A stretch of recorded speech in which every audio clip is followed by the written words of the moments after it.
And we are live on the radio, and it is Tech Tuesday. It is 6 o'clock, and I am Gilbert. I am the Angry IT Nerd. I am your host, and this is the Helpdesk, and I am here with a full house today.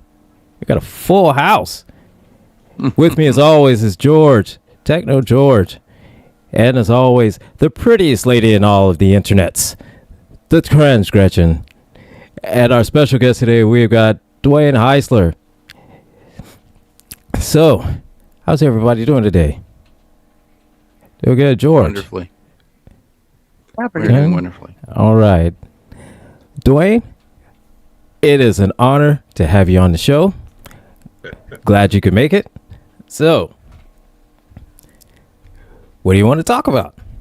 So George was telling me a little bit about to preface this, Dwayne is you're a PA. Okay, I didn't know what your official title was. Right. If you want to go through that, and then sure, but I feel like I should have some kind of IT name, to be honest. I feel like the one that doesn't belong. One of these things. Yeah. But my name's Dwayne. I live in Scranton, Pennsylvania. My day job is with the Pennsylvania Policy Center. I'm their campaign director for Pennsylvania Policy Center and Pennsylvanians Together. But I'm kind of a tech nerd too. I love technology. Well, we're tech nerds, so you are in good company here. You are in the right place. You're in the right place at the right time. So yes, we talk tech here. We talk nerd stuff.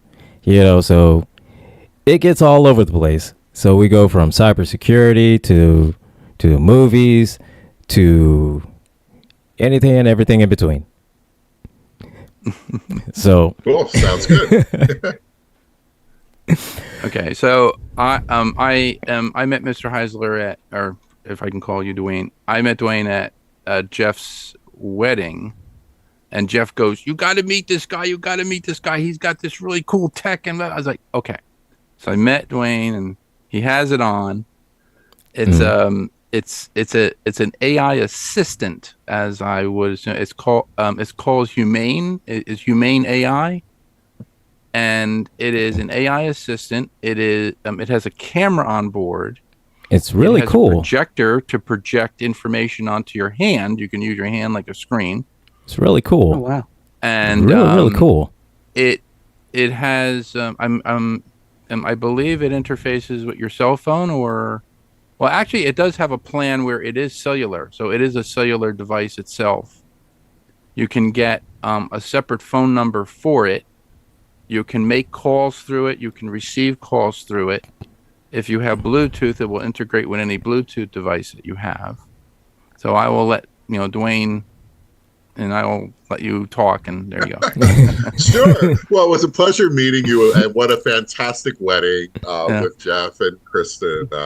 Really was wonderful, and but yeah, I wear this device all the time. It's my assistant. That's right, George got that right. It's called AI Pin, and the idea behind this is that you can stay in the moment. It's not meant to necessarily replace a cell phone or a smartphone or any other device. It's just kind of a standalone assistant. Although you are correct, you can make a phone call from it. You can receive phone calls from it. You can send and receive text messages to it as well. But that's not its primary function. Its primary function is answering questions and having conversations and figuring out the world around you without having to leave the moment. I like when, for example, I was in a meeting in Washington and someone asked how a certain congressman voted on the Affordable Care Act. And while three people went to look it up on their PC, I just touched my little button and asked my AI device, and it told me right away. And everyone stopped and said, "What is that?"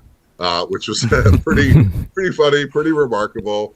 It's also helped me too. I was coming back from Atlanta, and I was in the little Wilkes-Barre, Scranton, the Avoca Airport, and there was a person there who was speaking another language, did not speak English. They were having a problem with the security guard, and I was able to just hold two fingers down. It identified the language, translated it to English, and then the security guard was able to speak with the person after I held two fingers down for them. So it automatically translated every language as well. which can be novel, fun, but that was actually a practical use for it in that moment. I was like, oh wait, I can do this. And of course, Okay. So I've got to ask. I've got to ask then, since you're on the verge of giving us the universal translator. I have seen one or two episodes of Star Trek in my time. Are we in danger of having to defeat this AI with some kind of logical fallacy, or Said, do we need to some know kind of logical tic-tac-toe? paradox? Said, do we need to know Can we tic-tac-toe? beat it with? Can we beat it with tic-tac-toe?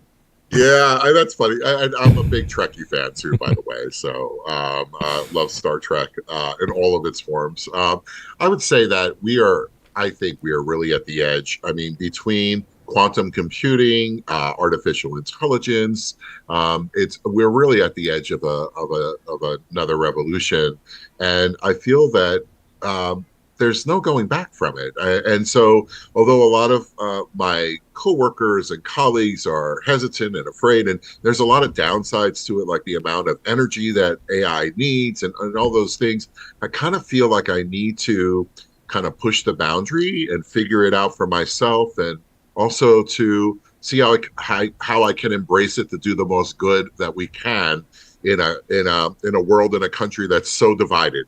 And so that's kind of my mission with it, to see how it can help me through my work. And that being said, you do need to be careful with it too. We've gotten into a few arguments, which has been pretty remarkable. I've even had it apologize to me, and it promised me that it wouldn't gaslight me again. So there's that.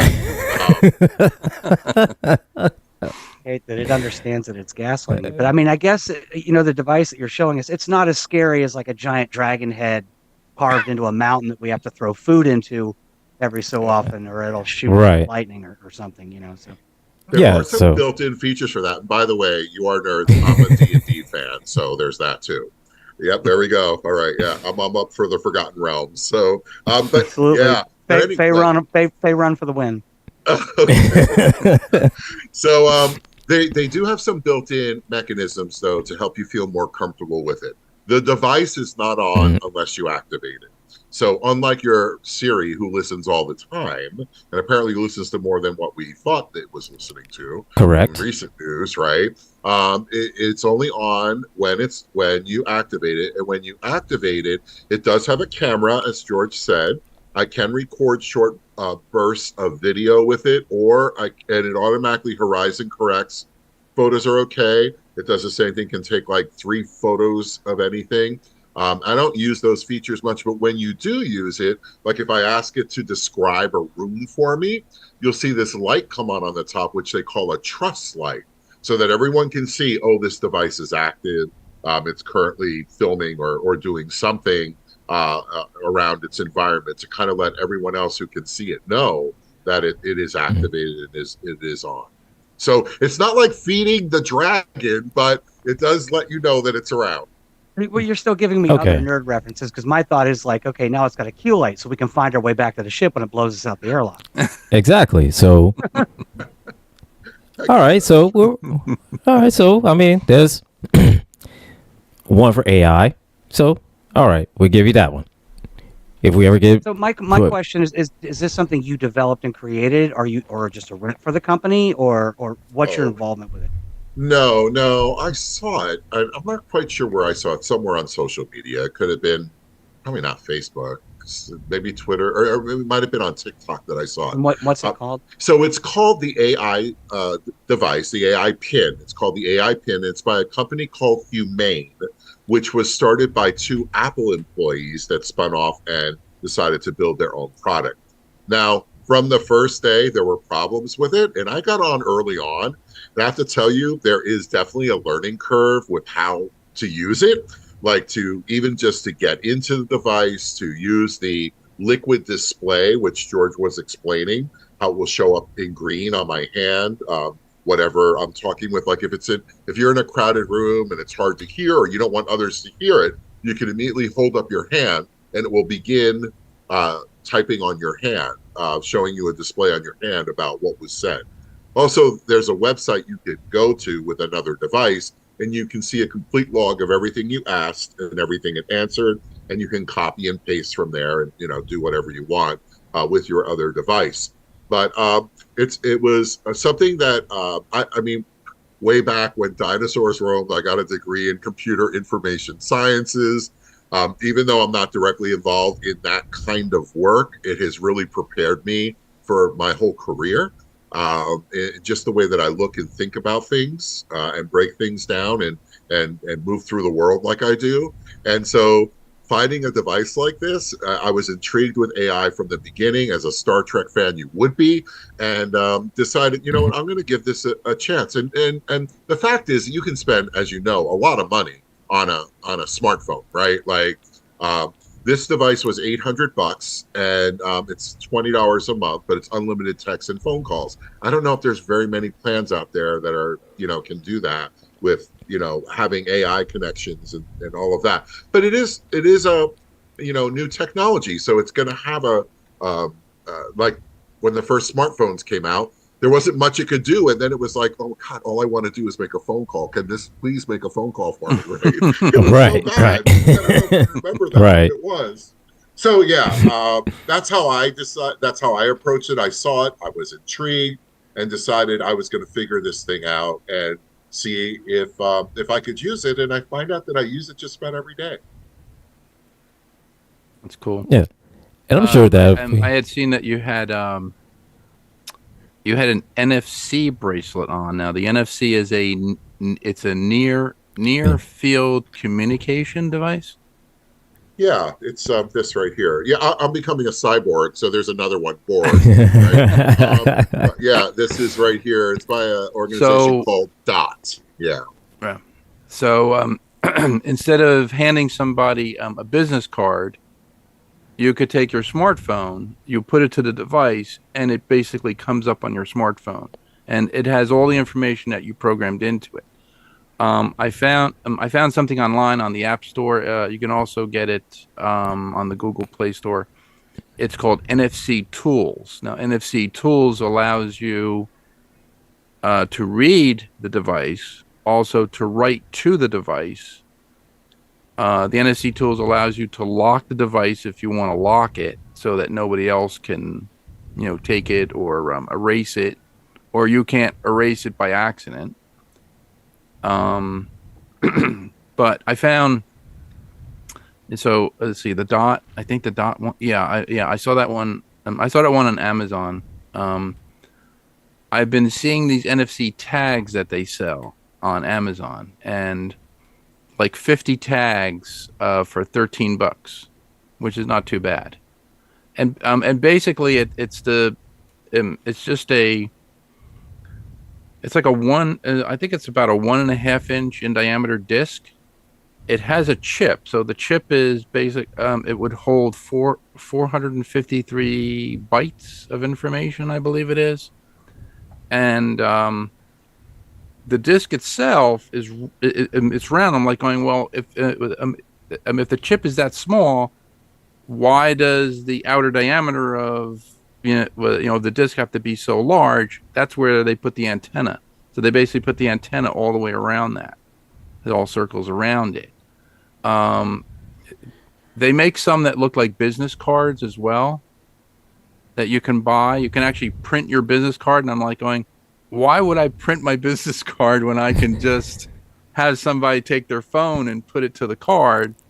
I mean, it would be good for like a vendor, like if you're at a show or something like that, and you did that. When I was in business security, cards, though. I'm sorry. I mean, people still print business cards, though. I mean, I thought Vistaprint was so 2005. I still do business cards, but I do this because I always forget them. And if I'm wearing it, I won't forget it. And you can shower with it. It's just a bracelet, like a rubber bracelet. So there's not much to it. And I think it's really about the idea of wearables, right? Like you have glasses, you have the ring that can, take. Yeah, absolutely, yes. Commercials for that one too. Yeah. You got this AI pin. All wearable items, and I think we're just going to see more and more of that. You hear about the development of smart materials and paints and things like that. Yes. Why not put on your coat that's going to charge your cell phone, right? And wear that if you're going on a long trip versus something else. So I think the idea is that you can be fully human and still have all these things. Like when I walk my dog, I don't need to get out my phone to do anything. I can just touch this button and say, "Hey, what's in the news right now?" and it'll tell me. And if I want a little bit of a deep dive, I ask the question and we go at it, right? And I'm walking the dog and I have both my hands free and don't have to worry about any of that. Another thing that he showed me at the wedding was he stood in the lobby of the hotel because the wedding was in the Bethlehem Hotel, and he said, describe to me, everything in the lobby, and I was like, that's Jordy's visor. It's like Jordy's visor looking at stuff, and it basically scanned everything and said, well, there's a Christmas tree here, there's a desk here, there's people sitting here, there's a guy playing the piano there, there's this, and it described everything. I was like going, so it's good for people who are either blind or Right. limited vision, and so it could be something like that. But then, I mean, I would say it was, would be good for older people, but if they can't, well, I mean, if they can't remember to use the device, then it's kind of mute there. So, well, yeah, no, I mean, but if you could set it up to where it essentially like it is to, they could ask a question in the way that it's phrased for them, right? And the AI assistant, it has gotten to the point where it knows, it's familiar with, the way that they ask a question, the phrasing. It's familiar with you. Exactly. It's kind of like a Jarvis, Right? It's kind of like, like a Jarvis type of thing. Yeah. Tony Stark knows that he does, all this, and it basically. Yeah. Yeah. So he knows that when he asks about this question, he knows that the answer would be, exactly what Tony would want the answer to that. So it would be kind of the same way if somebody older would ask, it knows it's tailored to that person. Right. So yeah, I can, definitely, I can see that. I mean, it wouldn't be AI. I mean, Mhm. I use it. I've used it for things like I was on my way to an event and very busy, and I forgot that I was one of the speakers. I'm like, oh damn! Like oh, what am I going to do? And I knew that I didn't have much time, but what I did was I tapped it and said, hey, give me 3 talking points about blah, and it did, and that just helped to inform me as I'm driving down about what I could touch on then, as I'm doing, and I could do it while I was driving. Just touch it and ask the question, right? Just have the conversation with it. Tell me a little bit more about this, and it will. But I asked it, like, where's the closest place? Where's the cheapest place to buy almond milk near me? And it'll tell me this grocery store, and it's located on this address, and here's the phone number for it, or whatever. But then, I had it right. It knows who my dog is. I have a little dog. It's a Basenji. His name is Zephyr. It knows his name. It knows it's a Basenji. And I asked it once to write I told it to write a poem about waiting on Christmas Day, and so it wrote a little poem for me. It's AI, right? So it wrote a little poem. I got back, I copy pasted it, made some edits to it, and then posted that as like, here's a little poem from my dog waiting for Christmas Day. It was a fun thing. Cool. Yeah. Nice. It really is. It's an assistant, and so I don't know about you, but I always have questions about the world around me. I hear a word and I don't know the definition of it. Oh, all the time. Oh yeah, right? Absolutely. And it's just so easy to do that, right? Like to just say, oh, what is that word? I haven't heard it before, and have it do that, or have it be creative. Like I had it. I forget what were the names. I was trying to find funny names about something, so I had it kind of give funny names. I'm like, you know what? That's not too funny. Try again. And then it, it got better as it did it. But it's not only informational and helpful in a real way, but it can also be kind of fun too and creative. That sounds Is like that- it. I mean, okay, I could have yeah. used like the speech writing stuff for like every oral report I ever had in school that I never studied for. Like on the bus, like, okay, I need 3 talking points about World War II aircraft. So, right? Here, I'll do Like something like that, you know, give me a good talking point and I could just wing the rest of it. I'm good. Doing the rest of it. I could probably demonstrate for you. Like I just got finished reading this book on tyranny. It's part of the work that I'm doing by I've read the book. Mhm. Oh, you've read it. Okay, so let me just, in the book on tyranny, can you give me 2 talking points that are brief? Finding book talking points.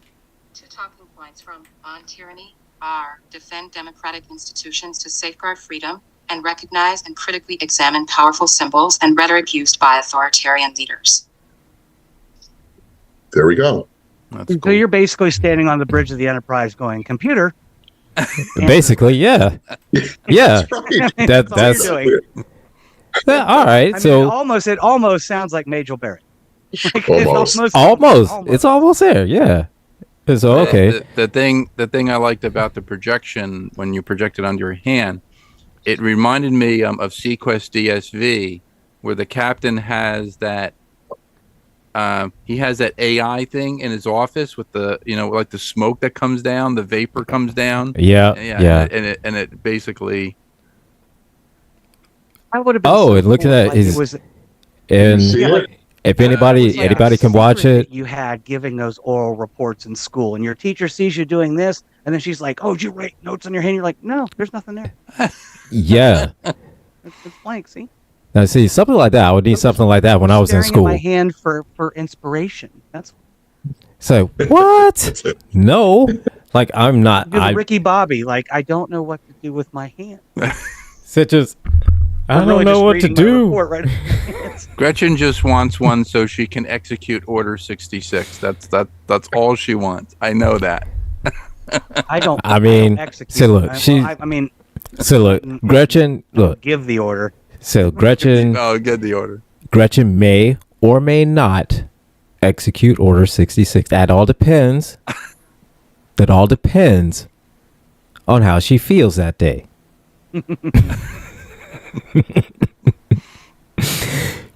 Oh, but I mean that's an amazing AI tool, and I will give you this. That's one thing I will say that's not going to get me on my old man on shaking the fist at the cloud. AI is evil moment. This AI, I will give it that. This was a good one. This is along the lines of like Skeets from Booster Gold or Glitch from Reboot. Now that's going back. I'll give anything a chance, but the minute it asks me, "What are you doing, Gretchen?" I'm throwing it Then out the window. it's like I'm gone. Out the window. So So the I way can't- that it stays attached, there's a magnet on the back of it. So it's actually like 2 pieces. So this is the main device, and it has its own power supply. And then the magnet, this is magnetic. That part is a backup power supply for it. So and you get 2 of these with it, and so it sits in its little cradle. And so when this one wears out, you get the other one, so you can have 24 hours of. It just keeps going. Although I find that because they've made some improvements to it, in the beginning it wasn't like this, but they made some improvements to it in terms of its power use, that I can go pretty much all day with just this right here and not have to swap out the battery to do that. So Now we that's can kind of- really appeal to the older folks, and we can make commercials and call it clip on, clip off, the clipper. All right.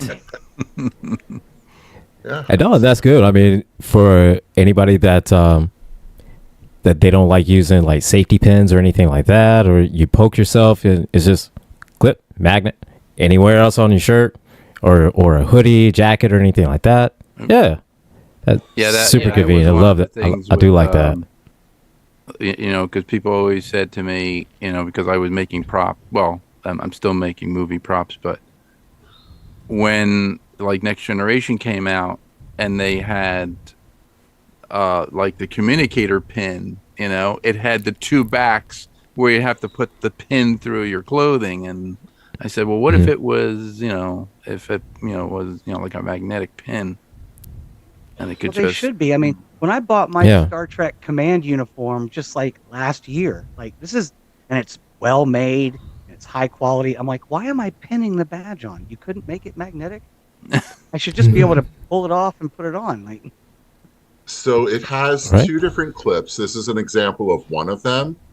In case you're wearing a really heavy coat that the magnet doesn't quite go through. And by the way, it has never fallen off or has been, and I've been wearing it for months. And so it's not a flimsy magnet. It's pretty strong. You just kind of like put this right on it, and now you can just clip it, onto a collar or onto your jacket. And then this is the cradle for the power supply for it. This is the end, which they make it travel friendly, so the plug backs up. And then this sits flat, but this is what it looks like. It's a Okay. It's a QI charger. Yeah. Yeah, it's like a which wireless charges It was in the wireless. center. Yeah. Yep. Yeah. So it sits really nicely and flat. It comes packaged very much like an Apple product too. The nice boxes and there should be like a spotlight on it or something. I don't know, but it's there, and so that's kind of the whole kit. You can get a smaller one of the clips that works better for really sheer materials, like if you're wearing like a silky blouse or something. And so it's a much lower profile kind of clip then that fits better onto something like that, where you don't want to necessarily have the back. oh yeah, Okay. probably. That is Especially, pretty cool. yes, That- stuff I would wear in the summer, really thin fabrics or silky stuff, blouses and stuff like that. That would work well. So now Yeah, that I that's- disconnected All for the it. power supply from it, it's locked. So I have to unlock it. Now I've developed a code with it using my hands, as opposed to trying to do the hand thing this way. That's another way to unlock it. But my code is just like a few symbols that I do, and now it's open and it's working. It's unlocked. That's pretty cool. Okay, that is Almost pretty like, cool. I don't know that Apple has it. Well, they might now. I haven't tried, but Android phones had it for a while. I mean, yeah, when you did the keypad to turn it on, Oh, you just yeah. swipe Yeah. it. Yeah. You didn't have to hit each button. You could just swipe it. Right. It was Mhm. a pattern, so there's something like that. But yeah, symbols would work. And that was years ago. You could say years, like 5-6 years ago. We're Yeah, to a point now where it's going to Mhm. know. I could just say, hey, eventually it's going to be like, hey, wake up, and it's going to know it's me without a doubt. No one else is going to be able to access it. It's going to know who's talking to it. So, because it'll be paired with you. Like you said, Dwayne, that they're going to be connected to us specifically. So, Yeah. Yeah. That makes sense. Yeah. it's like you said, I can just say, hey, Siri. Yeah, there she is. Shut up.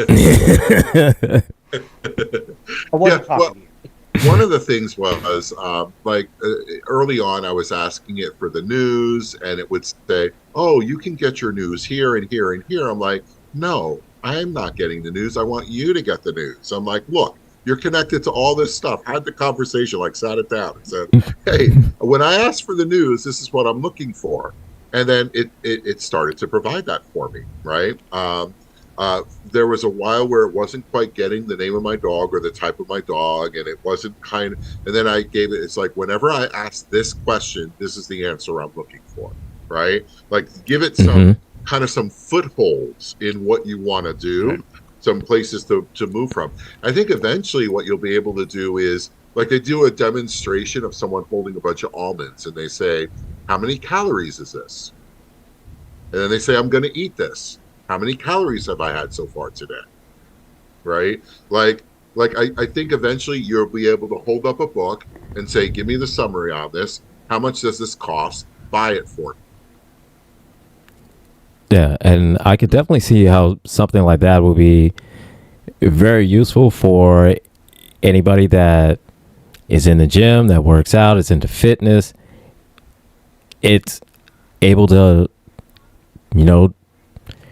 track your reps, track your sets, to, if you have it turned on to the camera, then it could examine your form to let you know where you need to, lift your arm higher, lift your leg higher, or right. Or for lift your our mutual balance friend coat, with the new vibrating plate thing, like you should spread your feet a little wider. right, or Is too high. bend your knees, bend your knees a little bit, keep your back straight, something, like things like that, little things like that, yeah. As long as it doesn't start trying to like keep me in the kitchen like iRobot, like it's time to stay home for your own safety. You cannot leave the house. Like, okay, all right, what's going on? Right. So George, you mentioned I want to be a user, not a feeder of Vol. Exactly. George, you mentioned this bracelet, and exchanging information. One of the features that I like about it that I haven't found yet, if someone else has a bracelet and we're exchanging information, if you already have that, it'll tell you some context. So George, if you had this device and we were exchanging information, it just wasn't here's my card, but you were giving me yours as well. Right. It would say where we met in the Bethlehem Hotel. Right. Yeah. I saw that. Which Similar is to AirDrop is like that, right? I mean, it gives you that kind of context, right? Well, right. That's like the tagging. pictures when you're taking pictures, with your iPhone. It Where shows you you were, where the you time took of the the day. picture. It took you like the date or whatever. Because like my wife will say, "Well, where did we take that picture?" And I'll go, "Wait a minute." And it was funny because when I did the update, I had taken pictures in England when I went to England for a friend's wedding, and those were cataloged in an Apple device. I think it was iPhone 3. When I got my 14, I'm like, okay, when I did the update updated all those pictures, and it went out. I guess it must have went out to I don't know if it went out to the internet, but it went into the archives that I had, and it basically tagged all those pictures with the dates and then with the locations. So I guess the locations were automatic. I guess because because I was in England, location services were turned on for the phone. So I think I was using WhatsApp, to call everybody because I was just using Wi-Fi. But it found all the pictures. Now all the pictures on my phone have a date on them, have a location. It'll show me a map, of where I took the picture. And it's really, it's like scary, but it's really cool at the same time. So. Well, I mean, that's like, I've told people this before. Like I used to, before I woke up and realized that there's more to life, I used to run with a group of people. There's a handful of people, the gun nuts, right? The ones that are like, we got to stock up. We got to prepare for the end of the world. So when society breaks down, we can run to the woods. Never mind the fact that as many times as I told them I didn't get it. Like, what are you going to do when all of the unmanned nuclear power plants melt down and contaminate the entire environment? Never mind that. Anyway, it's like these are the people that were so against like gun registration. Like, I don't want to be on a list. Like, dude, you've got a social security number. You're making posts on Facebook from your smartphone saying, I don't want to be on a list. You just put yourself on 1,000 lists. Right? Everything we do, Catwoman said it best in The Dark Knight Rises. Everything we do is correlated and quantified. It is in a database somewhere. And we're beyond hiding from that now. We're beyond it. Yeah. We can track people better now than they could in Star Trek. Yeah. I mean, yeah. I'll just take off my badge and put it on the table. Nobody can find me. Like, there's not cameras at every corner, every hallway on the ship. Yeah, I remember. Right. I used to get a magazine. It was an offshoot of Starlog. It was called Future World or Future something. But Future I remember State? before cell phone. I know what you're talking about. I don't remember the name, but I know what you're talking about. It was before cell phones. We had cordless phones, and they were going to create a network that you could use your cordless phone from your house in the street. And I said, oh, that's really cool, because we had those really big Uniden handsets, the one with the antenna. You pull out the antenna, and everything. And that was the technology at the time. It was 900 megahertz, I remember. And I was like going, wow, they're going to create this network, so you could just walk out of your house and have your phone in the car. It could be, and a friend of mine, my friend John McCallum, and I were talking one time. We were talking about the show Cannon. The guy's like an investigator, and he had a telephone in his car, and I was like, "That's so cool." But he had a dial telephone. He had the Motorola one, and if you go and if you look at the trunk and you open up the trunk, it had this huge transceiver. I mean, this thing looked like an army transceiver in the trunk with the antenna, and it was it was one of the first mobile phone networks. You like dial it. Didn't the Bat phone in the 1966 Batman TV show have like an actual receiver? Like he picked it up and held yes. Like Yes. 1970s phones. Yes. Like, hello. Yep. Like, I don't know that there was a dial on it, but it was a base. It had a coil cord, just like my headset here, just like hello. Had the big. Yeah, I had the coil and everything. I was a senior in high school, which was 91, 92. My math teacher at the time, my remedial math teacher, whatever, refresher math, I don't know what I was taking because I was doing most of our classes, but used to bring his car phone in, and it was in a huge briefcase. Oh, disconnect it from his phone, lock it up in his briefcase, and carry it in because people were stealing that stuff, and he had one stolen. No one could figure out why they would steal this car phone because you couldn't use it anywhere in the car. You had to have something installed. You couldn't just plug it into your cigarette lighter. Right. You had to have like a receiver built into the car and it plugged into it. But yeah, the thing was huge. Yeah, the one I bought for my dad when he had his investigator. He had a private investigation agency after he got out of the police department. I remember going to the store and they were selling cell phones. I bought him the Panasonic one, and it was it was like a smaller. It looked kind of like a laptop. It had a handle on it. It had this huge battery, and then it had the phone, but it was a full handset. Like you could pick it up and like take it out, and it had a cord and everything. But it had a little flip-up antenna. It looked, it was portable, but so. Well, yeah, and like you were saying a minute ago, the first cell phones, the real big ones that you pulled the wire, the antenna out of, those things that looked like the radios they were using in Vietnam. Right. That the soldiers were using in the woods, to like call in airstrikes. Oh no, yeah, absolutely. It was this big, and they're like, hold on, because the first cell phone was it my mom or my dad? I think it was my mom was one of the big gray ones with the antenna. On it. Yeah, the big gray one looked like a brick. They had that diagonal down, diagonal shape to it. Had the big brick. Yeah, the big brick. Yes. Those things are like sought after now. Those things are like $2,000, like on eBay. If you had one of those, it's like if I still had it, then I still had it. Well, if I still had it, it'd be sold by now. I'm just. Oh wow, you had one of those in the '90s, Wayne? I had a pager. I thought that was special. I had one of. Oh, I had a pager as well. Yeah. It was called a Rex, and it was supposed to be like it's like the size of a credit card, and you would slide it into your computer slot and to download data. I used to do. I did a lot of training work, and this was like Stephen Covey, Franklin, like the 7 Habits, Highly Effective, all that. And so it was a way of mimicking your Rolodex with all your contacts in it.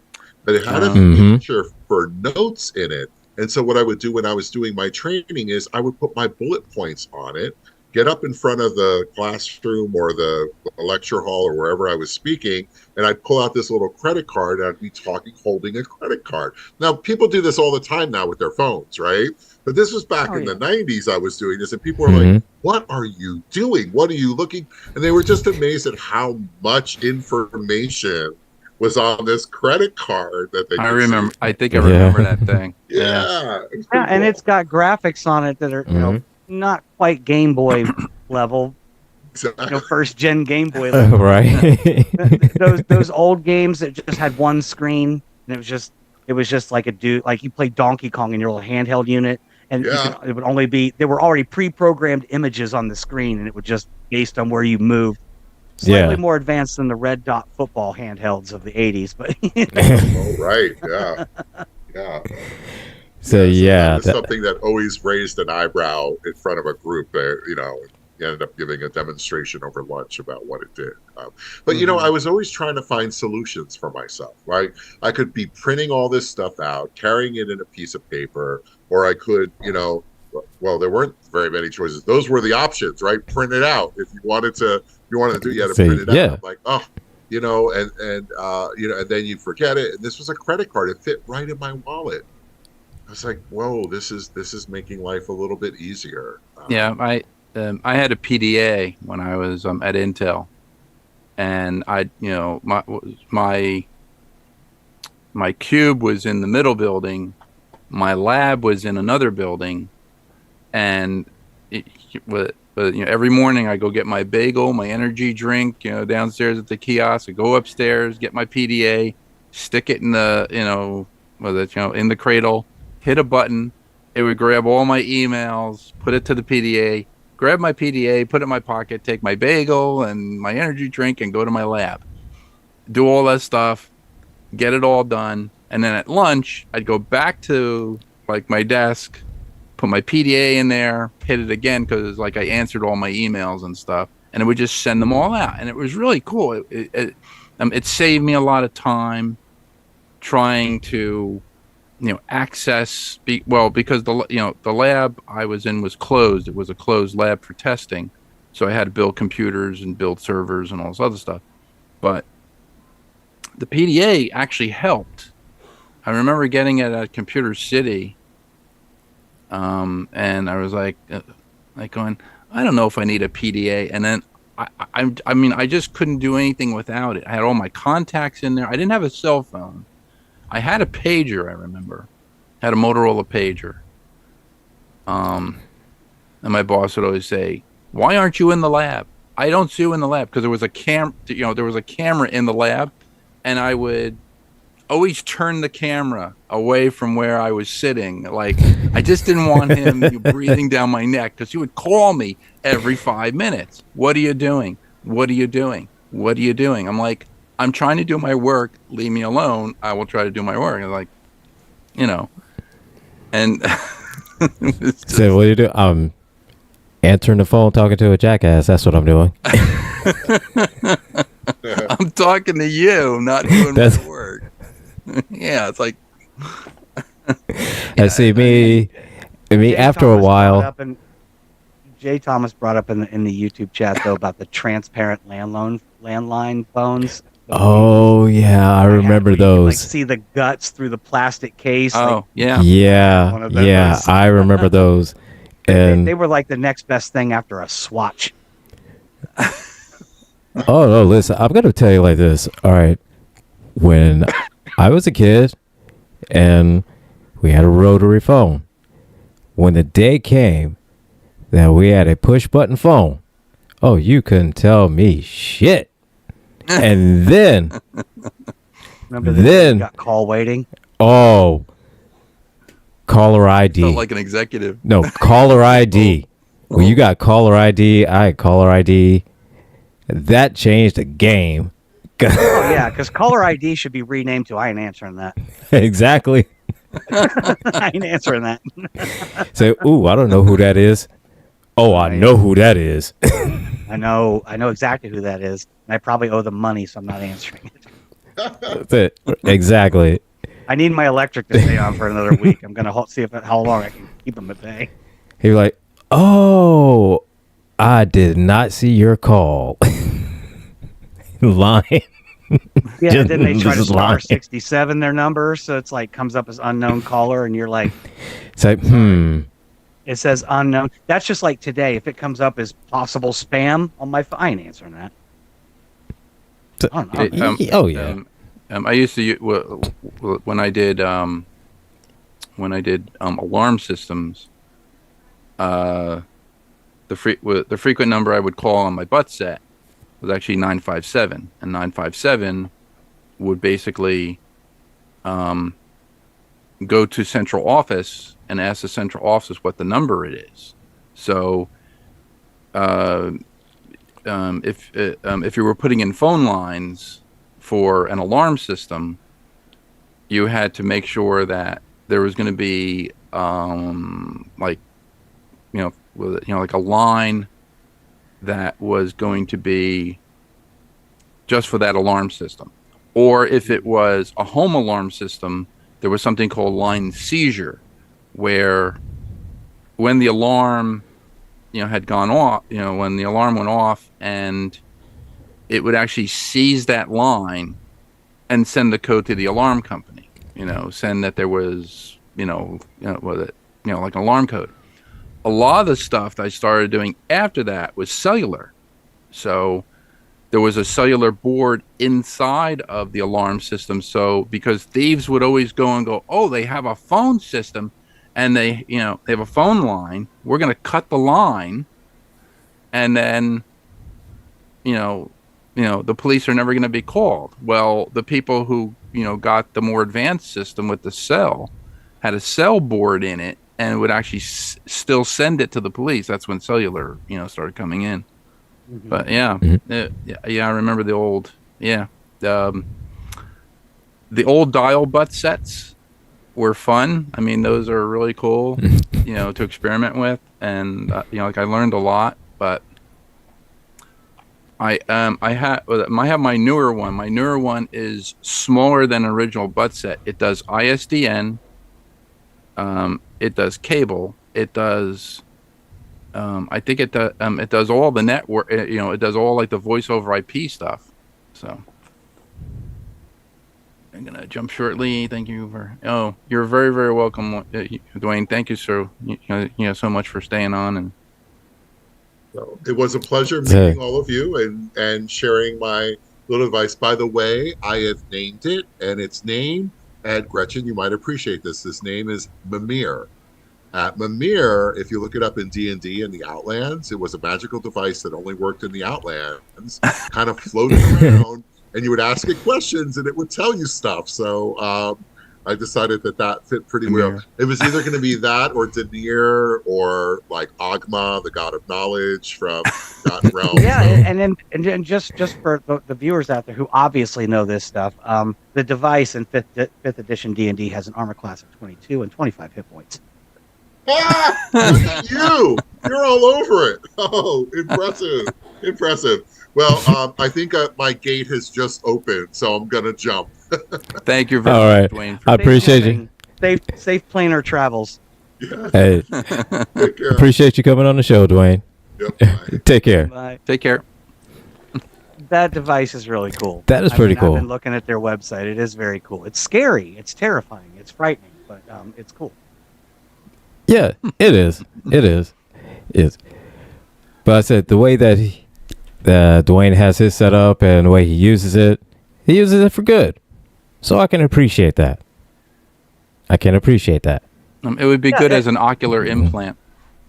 Implants, I'm still you go right ahead. I'm not quite ready to go full Borg yet, but I mean, I just want to be clear. There are limits I have. Again, if my AI device says, "What are you doing, Gretchen?" I'm throwing it out the window. Done. If my smart ring shows weird writings when I hold it close to a fire, I'm throwing it in a volcano. Done. There are certain things that need to happen if it does things I don't expect it to do. Done. Just I'm good. I don't need it anymore. I'm good. So yeah. I thought about you, Gretchen, the other night. I was looking at Facebook, and they had the Mustafar play set for children, and it was these lava rocks, and the kid's on top of the lava rocks, and he's like burning. And yeah, it was called Mustafar play set. It was funny for children. No, it was it was probably a meme. It was a meme. It was a meme that was like, gotcha. It was hilarious. Oh god, yeah. Yes, it was hilarious.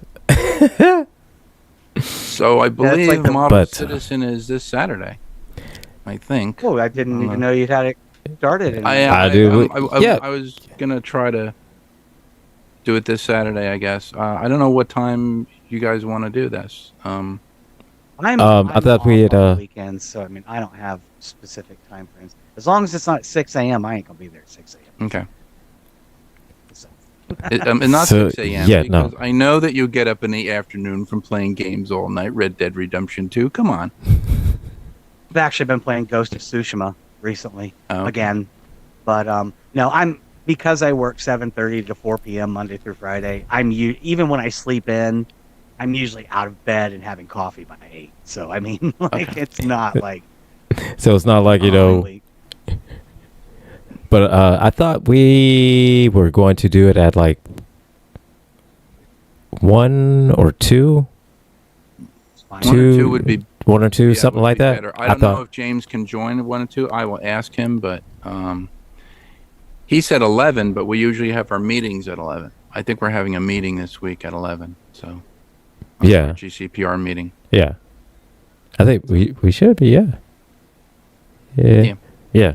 So Well, good. I mean, after holidays, yeah, so I'm not the model builder like you are, like building full-fledged play sets in your house. I can't do that. But like I said, what I will do on the show is I still have in the box, and I've only shaved a couple of pieces. I haven't done anything with it yet, is my refit Enterprise. I will build that during the show until I get it done. So Okay. everybody can I watch sent me you, start this model and finish it eventually. Classic model, store-bought model. I sent you through text Smooth On from the You did, yes. the mold rubber and the resin. Yes, I did see those. Smooth cast resin, and I Today was believe such a nightmare it's at called work. I wasn't Umu. able to- It's called Umu 30. So what I've done with my friend Eric Longstreet, he wanted to do greeblies. If you know what greeblies are for models, they are like little bits that make. They're like detailed pieces. You know, they could be hatches from tanks, wheels from tanks that are used in a lot of the Star Wars, models. Mhm. But he wanted to make a comprehensive categories of different greeblies, like pipes, wheels, certain things where he can attach them to different models and make models look better.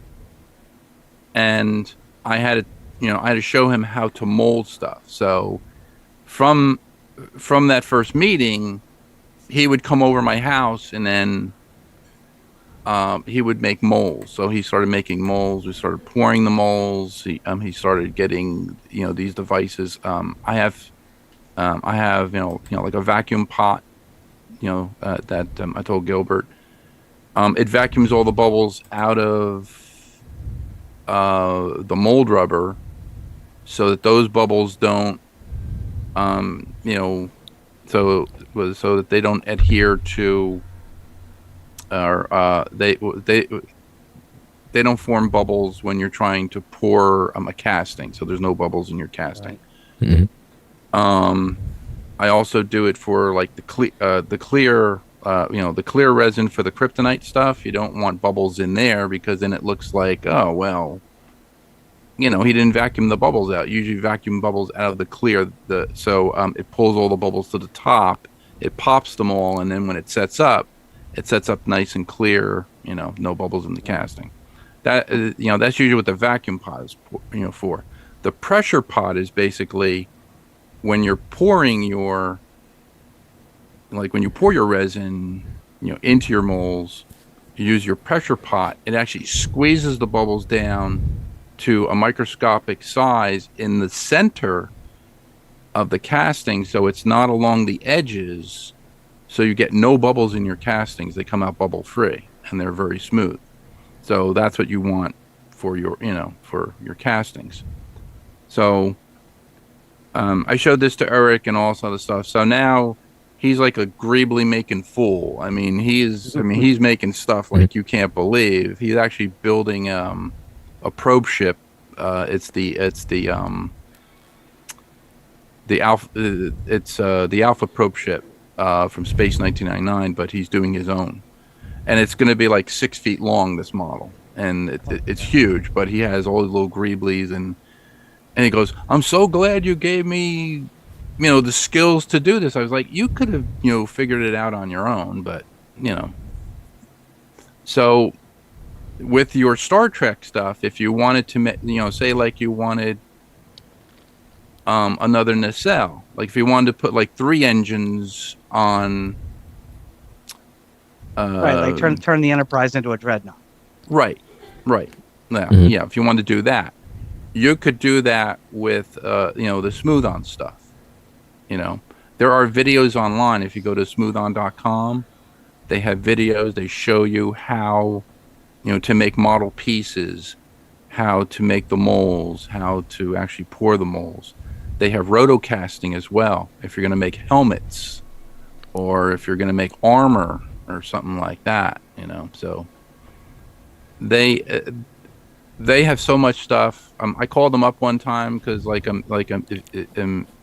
you have a problem or if you're just a beginner, you can call them up on their 800 number and they know exactly what you're talking about. Like, I want to do this. Oh yeah. Well, you need this, and this. Well, then I don't know how to do this. Well, then our instructional videos will show you how. If you have any other questions, just give us a call back and we'll help you. So they're very, very helpful. Their stuff is very expensive, I must say, because they ship the price is by the weight of the substance. So it's like fluid. So if you have like 32 fluid ounces, could be 4 pounds. It's either 3 or 4 pounds. So if you get like 3 or 4 pounds of mold rubber, you're going to see that in the shipping price. You're going to be like, yeah, the shipping price is like more than what the damn thing is worth. And sometimes it's like that, especially when weight is involved. But those kind of purchases I will make more often once I get moved. Because once I move in May, right, I'll have much more financial flexibility and freedom than I've had in a long time. So okay, Cool. They also do something through RJ Reynolds, the RJ Reynolds company. So cigarette maker. Well, yeah, they are. Well, RJ Reynolds is they distribute the resins and the mold rubbers and all this other stuff. So they actually have a store in Macungie, Pennsylvania, it's like 30-40 minutes from me. So I can go to the Smooth On store and I could buy all this stuff there. I could buy it on Amazon or I could buy it from their website. But, it's good to go there and see it. And then, right, yeah. Like they have like clear resin. They didn't have kryptonite until I showed it to them. So I made some stuff for them. So, let me see if I can. That's pretty cool. So while you're doing that, let me go ahead and reset the show. Okay. This is the Help Desk. It's Tech Tuesday. We're now in the second half of the show. We've been talking the good side of AI, talking 3D, and I am here with my best hostesses ever. You got George, Techno George, and we have the prettiest lady in all of the internets, Miss Transgretchen. So, AKA Jane Wick. AKA Janeway. AKA Janeway. AKA the Barbie Yaga. Jane Wick.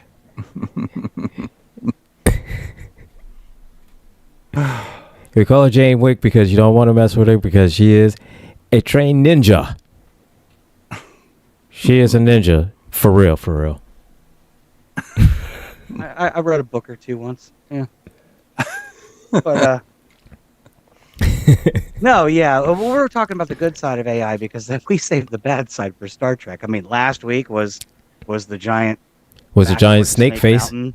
Was a giant feed yes. Where it would strike you with lightning. And coming up this week is the giant planet-eating robot that looks like a night after Taco Bell. So yeah, there's that. We get the evil AI. The cornucopia of death.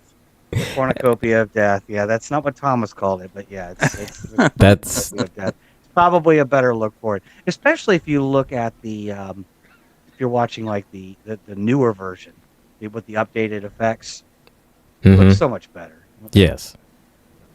Yeah, watching the newer version updated in 4K, that's the way to watch it. That's the way to watch I don't it. even have 4K. I've got an LED TV that's almost 8 years old now. But hey, you know what? It looks good, so it doesn't trade. But hey, even that, still, it looks great. Looks great. Yeah, I like the enhanced version of the Doomsday Machine because the starship there's a scene where an asteroid actually hits the saucer section of the starship that was destroyed. That William Wyndham's that was Commodore Decker's the Constellation. yeah, Constellation. Yeah. Let's see. So far, we've had 1, 2, and this will be the third. So coming up on Rules and Requisition this week, it'd be episode 6 of season 2. And of those 6 episodes, 3 will have dealt with evil AI or robots of some sort. And again, where are all these evil AIs coming from? And why do these people, why did all these, I know why we create evil AI, because we're stupid. So that is that. I understand that. But damn, all over the galaxy? Damn. All over the galaxy. All over the galaxy? Now we're only going to get, I think, maybe 1 or 2 more in this season, but we do get the episode called the Ultimate Computer this season. So like you thought those other AIs were bad. Here comes the ultimate one. It ultimately sucked.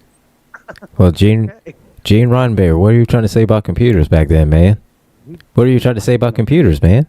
I like the first generation Dyson. I mean, it was a great vacuum. So,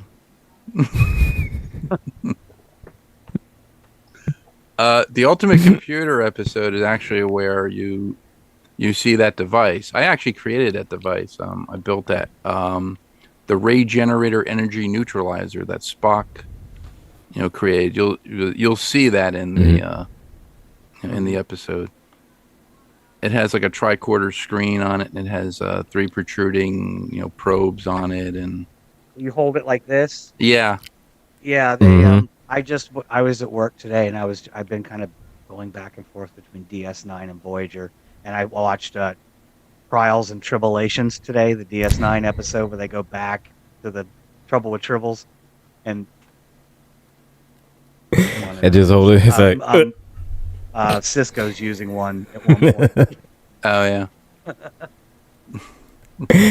I needed to watch something fun because I finished watching all of the O'Brien Must Suffer episodes, and I was really emotionally exhausted.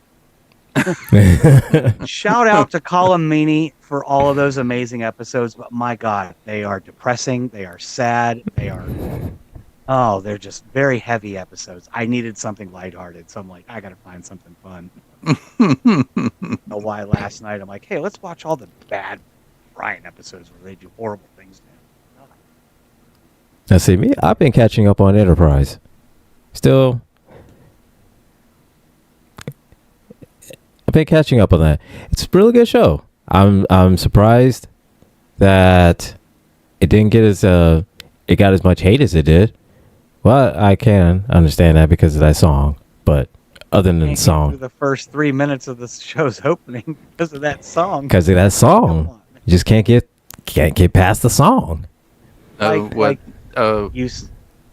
said, Gilbert, they needed the end. They needed the end at the beginning, and the beginning at the end. That's what they need. Whoever did it, they were dyslexic. They had that shit backwards. So that was wrong. So what is the ship that appears in the asteroid scene in the beginning of Enterprise? Because it's not the NX-01. There's another ship that appears when it's flying through it's flying through some sort of an asteroid base. So it's between Zephram Cochrane's ship, the Phoenix, the Phoenix yeah. you see, and then there's Unless it was like an earlier version of the Enterprise before that It one could have officially been. launched. I'm but it checking. but it No, I don't need to. I can mute that. I don't need to hear the song. there's like no lights on, on like the engines, but I'm looking now. Okay, so That's the only thing I can think of. Those are like here early draft versions of the Enterprise before we got Right. that one the used HMS officially launched. Enterprise, British Navy, weather balloon, Spirit of St. Louis. Okay. There's the Enterprise shuttle. Wright brothers, World War II planes, submarines, and Apollo astronauts. Shuttle again. Come on. Is it near the end? Well, it's only. There's that. What was that Martian rover that got stuck on the rock? What was that called? ISS. There's a fictional space shuttle that's never been built before. There's the Phoenix. the XB. There's the NX-01. Let's see the designation numbers on there. There's nothing in an asteroid. No, you didn't see it. No. It's It goes from the fictionalized, futuristic-looking shuttle.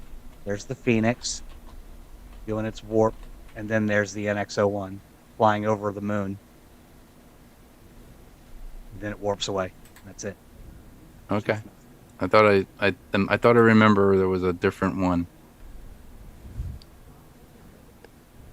No, I mean, Huh? I do know that in Strange New Worlds, there in its opening, there's a scene with the Enterprise, their version of the Enterprise, flying through various spatial It's just all environments. yeah. There's asteroid belts and stuff like that. And that's one of my favorite reimaginings of the original Enterprises from Strange. I want the XB-70. The model that they were flying inside of the Enterprise is was it inside the hangar bay, and I'm like, I want that model because that has it had some sort of like an anti-gravity drive, but it was remote control. The kid's flying it. I think it was Jonathan Archer as a child. His father. Oh yeah, in had the it. pilot. Yeah. In the pilot episode. That would be a great model to sell. Yeah. Yeah, that would be, yeah.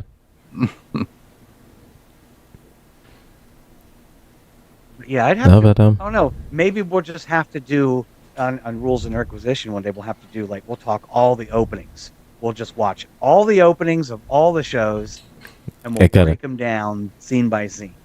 Got it. Space Nine is probably the easiest one. Well, that or the original Star Trek, because the original Star Trek is just words in the ship. Right. So kind of critique them, give them our ranking-ish. Rankings. Ranking. Yeah, Yeah. we'll do that. I mean, Enterprise has got. I mean, we don't like the song, but it's pretty involved. Discovery has a very involved one. Strange New Worlds. Obviously, Yeah. Next Gen and Voyager's got one that's pretty cool with all the different space environments. Enterprise. Whatever. We'll have fun. So yeah, that sounds. That's a great idea. See how these things just come to us? Like, Great idea. And we didn't even need an AI assistant. So. didn't even need That's an it. AI assistant. No. Said- Saved all that money. couple of people that like their after work extracurriculars just sit down and talk nerdy stuff for a minute. Boom. Great ideas find us. So right, and I'm not going in for the ocular surgery, so I can have an AI in my eye. Yeah. No. $6 million man. So I'm not even going to be the $6 man. What are you talking about? I used to have a friend who, we'd play video games, and he swore up and he's like, okay, video games are never going to be good until I have mind link. Like, my brain is not talking to my hands fast enough and working the controls quick enough and being input to the computer fast enough to do what I want it to be doing. I need instantaneous. But that defeats the whole purpose of playing the game. It does. That defeats the Yes. whole purpose of learning that, It's getting your timing down. getting your timing down, getting your fighting techniques down. Like It was just a futuristic, nerdy way of him saying, "I suck." on Enterprise with not Romulan, the Andorian, who's put into the chair by the Romulans, and he was all hooked up to the thing, but there was like this remote. It was like a remote type of drone, it attacked the Enterprise or something like that. But they found the spaceship they found, I guess, the station where this guy was actually hooked into the seat, and he was an Andorian. Was it the Andorians, or was it the ones that the albino ones? Right. It was the albino Andorians, I think it was. Or Elnar? The Okay. I forget what it's called. What they were called? Were they the Elnar? No. What are they, Elnar? That seems I know the Romulans were Anar, the Anar. A-E-N-A-R. Yeah. Yes. Yeah, that's it, the Anar. It kind of reminded me of that. Subspecies of Andorians native to the northern wastes of Andor. Right. Couldn't think. Lilith, Yeah. the more you know. Or I'm thinking of Barkley sitting in the holodeck with the computer, and he's and he's just looking at people. He's not talking. He's just like, and his voice is coming from all around. Somebody like Barkley got into Starfleet. I don't know. Well, he was brilliant to begin with. He was just that is true. Very socially inept, so he was a nerd. I mean, I get that he was a nerd, but he's it just largely responsible too for helping to get Voyager home, at least getting in contact with him. Right. Yeah, but he didn't have to be in Starfleet to do that, though. I'm just saying. But hey, that's just me. That is just me. That is just me. Are you not a Barkley fan? I tolerate Barkley. That's the best way I tolerate him. Is it because of the A-Team show, or? He was Murdoch. He was Murdoch, yes. In the 80s show. I mean, is it because of that show that you tolerate him in Star Trek? Because my favorite thing about that show, other than Mr. T, Mr. T was in his prime in that day, was the relationship that him and Murdoch had together. They kind of clashed a lot. And that's saying something, because, I mean, Starbuck was on the show. And I didn't even care about Starbuck on the show. I like the relationship between E.A. Baracus and Mad Murdoch. It's just Mad Murdoch always was making Mr. T want to kill him, and you were always waiting for Mr. T to kill him. But they were teammates. So I want to kill you. And I could kill you, but I'm not going to kill you. And that is my talent. My special power is my restraint.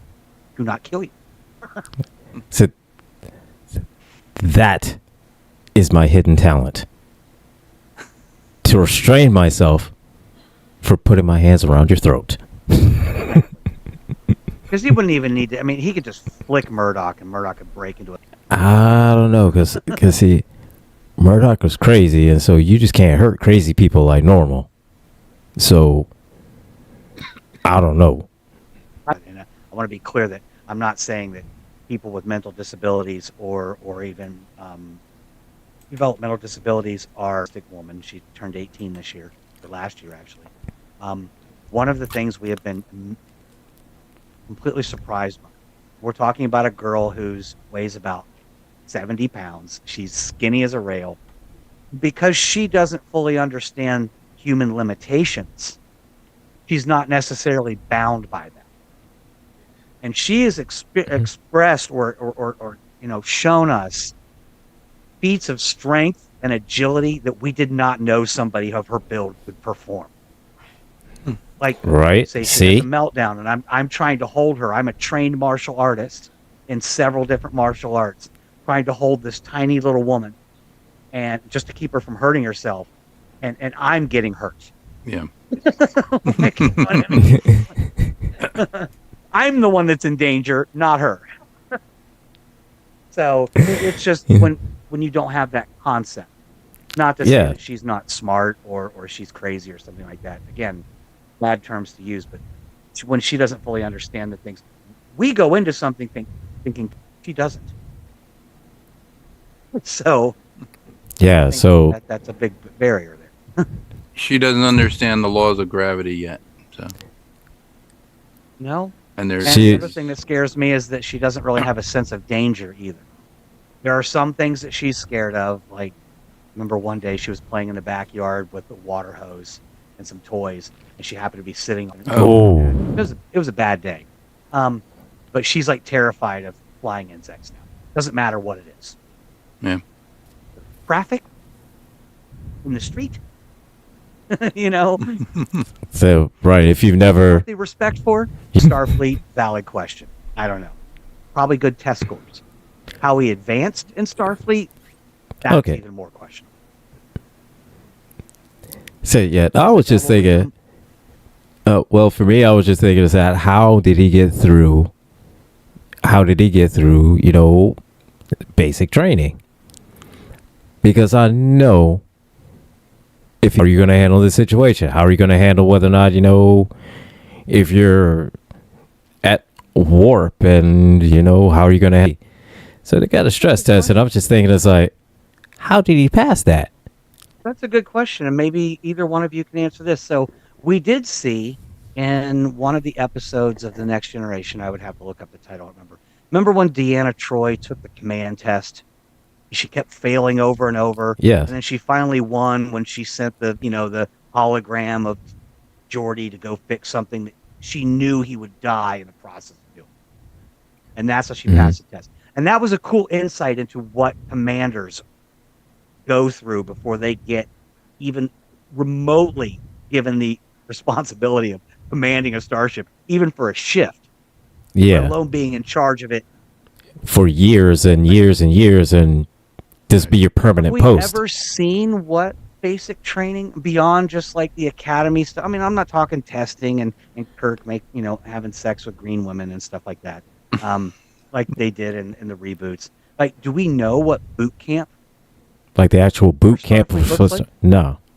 Like, what's that first 8 to 16 weeks, however it is? You know, like the basic learning how to march, learning how to take orders, learning how to get Like, up what's every that day at this time and run for 12 miles. You know? Yeah. What's that first week of basic look like? You know, how do you decide whether or not, you know, you want to... people who are, who are not in a position to command, because that's basically what Starfleet was looking for, people who can take command, like because there's an episode, I think it's Tapestry, it's called, with Picard, where he dies from the electrolytic thing from his heart, his artificial heart. He's he's stabbed to the heart by the Nausicaans, but then they take him down this path, or actually Q gives him a chance to keep his human heart. Yeah. And he basically, because he made the safe... but he's in sciences. Yeah. He's not in command. And then he's talking to Riker about, he's like going, well, I would really like to be in command. He goes, well, hasn't your entire career been, you've taken the safe route? Yeah. Yeah. He was like kind taking of the safe pathetic. route. He was pathetic. Yeah. Kind of, really. And it just reminds, it kind of reminds me,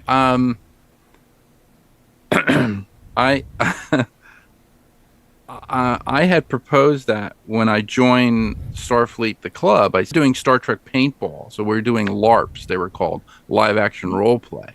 Yep. So we were did that with actually Vampire going on a the paintball Masquerade. field and having, battles with Klingons. So there'd be a Klingon contingent. There would be we also battled the Borg, and it was very interesting for paintball because if you were a Borg, if you got shot, you went back to your cube, right? You re-energized, you came back.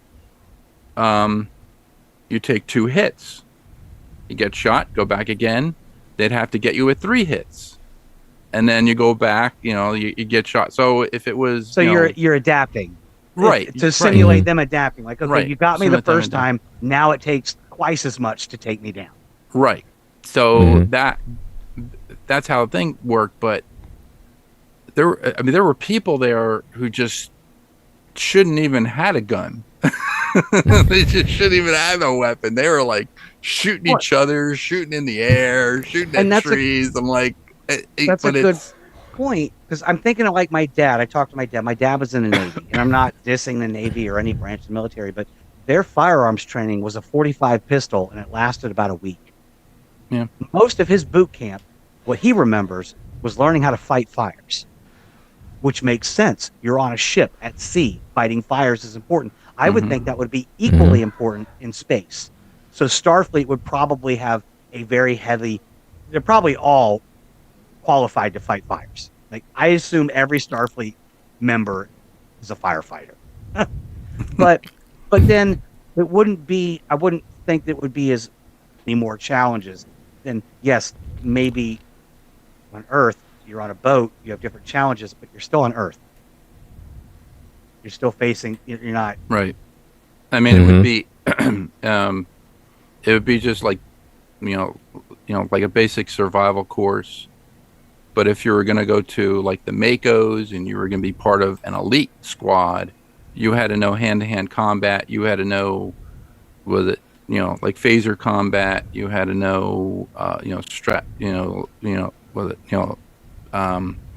I guess, like military strategies and stuff like that for outer space, for on planet, how to get out of tight situations. Yeah. I mean, you're always going to have your special forces. And I just want to say this, one of my favorite Star Trek games, because there's so many and so many are bad. Was So Hazard these are Team? actually Hazard Team I used to love that. from Elite Force. I still have, I still have my elite Great force. game. Yeah. That was a great game. And the whole story was that, like, Tuvok was like, hey, we're out here in the Delta Quadrant. We've been fighting the Borg, the Hirogen, all these people.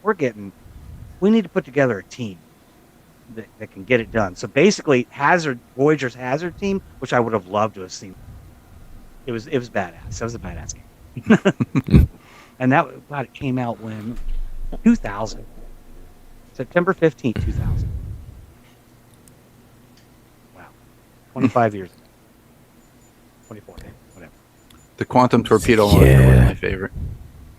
There's like a quantum torpedo launcher gun that used to just fire quantum torpedoes. It was the Star Trek equivalent of Doom's BFG. I mean, I'm just going to blast this into a room and everything will die. Okay? So you guys stay back there. I'm going to shoot over there. So just. Yeah. Yeah, the Pac-Man one was Disturbing. weird. It was interesting, but it was weird. I did like the Unreal Tournament one, the one with the robots who were Yeah. mining. I remember one of my favorite games on the original PlayStation was Mech Warrior 2. I love that game. I will forever be a Warhawk pilot. Give me the Warhawk. Yeah. I'm going in with the big guns.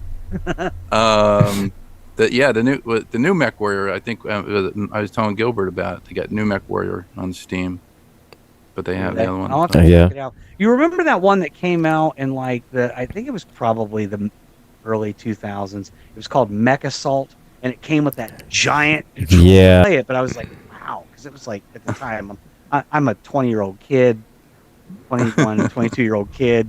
I'm working in restaurants, closing down Applebee's at 1 a.m. in the morning. No, I ain't got money for something like that. Sorry.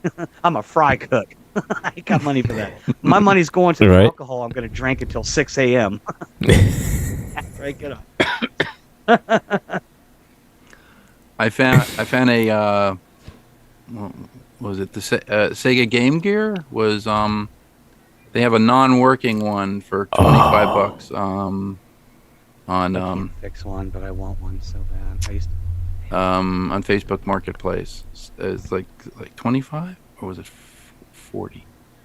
I think it's like $25. It had a non-working screen. I'm like, I told you I'm moving in May. Mhm. I have a PlayStation 4. I'm woefully out of the loop. Pulled out and get a Switch 2, which is like that close to Switch 2. I really want to play games like GTA 6. Well, by the time I'm 70.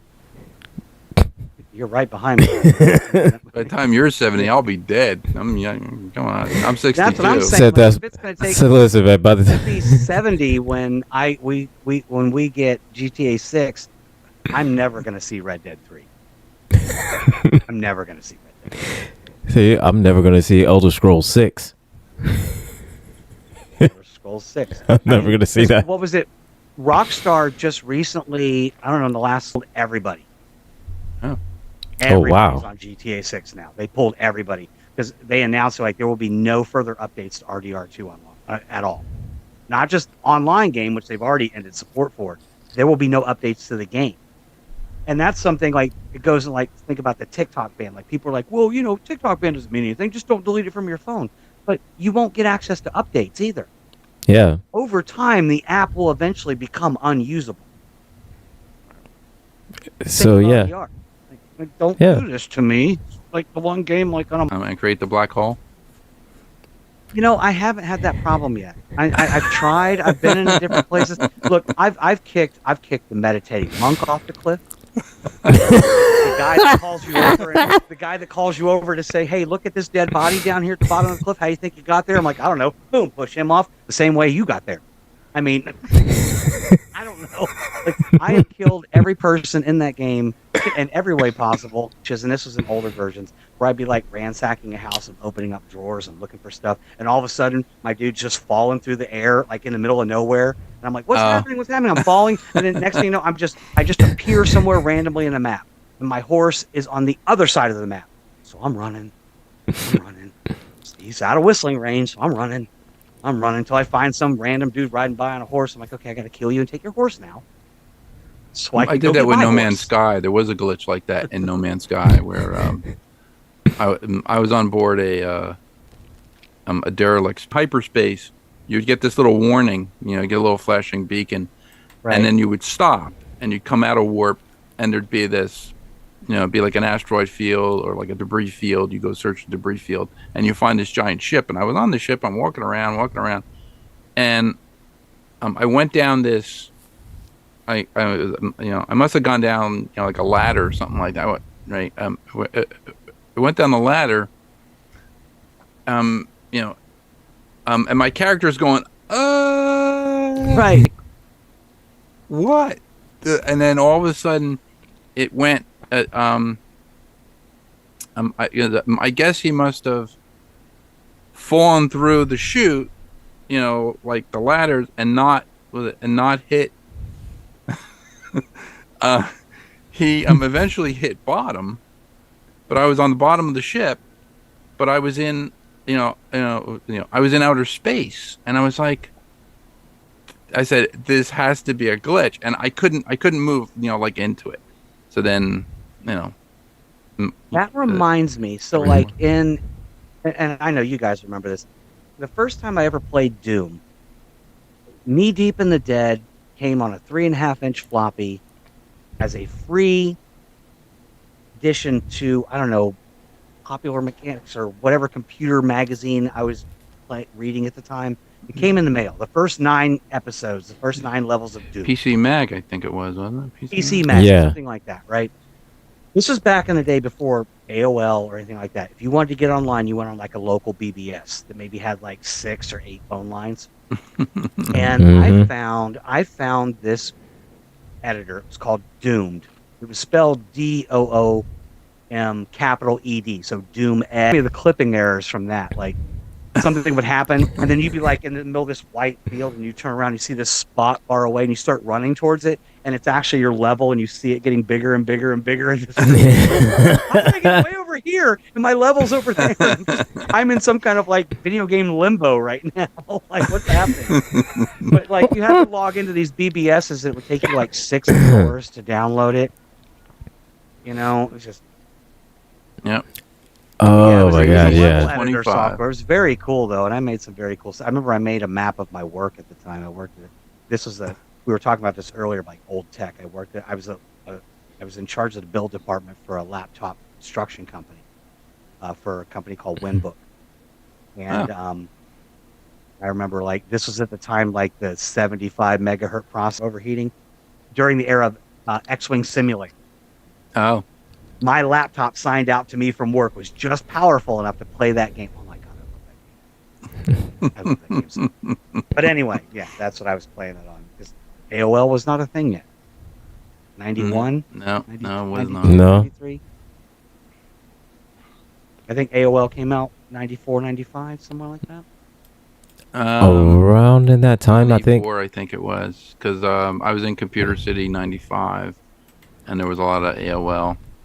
Let's see. And of course it'd be just the CDs that just randomly hanging up in stores. You know, We You had could go so every hour after that was like $7. It's like we had crap. pallets what? of them at Computer City. I mean, we had like four pallets stacked high with just AOL discs. I was like, what are we gonna do with these things? Like, I don't know.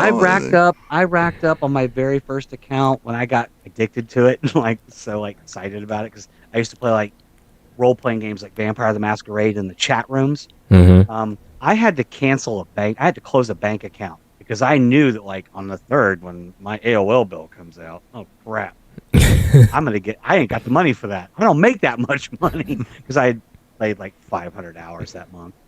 Like I don't know. I never had AOL. I had a service that was before AOL. It was called Prodigy. Remember? I had Prodigy. I never Prodigy used was it, my but I remember it. online Yeah, thing. yeah, because I used Prodigy and Netscape.